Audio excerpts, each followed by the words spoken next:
حدیث نمبر 375 حضرت ابو ذر غفاری رضی اللہ تعالی عنہ سے مروی ہے، فرماتے رسول اکرم صلی اللہ علیہ وسلم نے فرمایا، میں جانتا ہوں کہ جنت میں داخل ہونے اور جہنم سے نکلنے کے اعتبار سے آخری آدمی کون ہوگا؟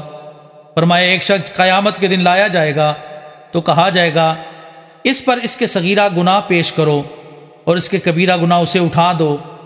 بس اس پر اس کے صغیرہ گناہ پیش کیے جائیں گے اور کہا جائے گا، تم نے فلاں فلاں اور فلاں دن یہ عمل کیا؟ وہ کہے گا، ہاں کیا۔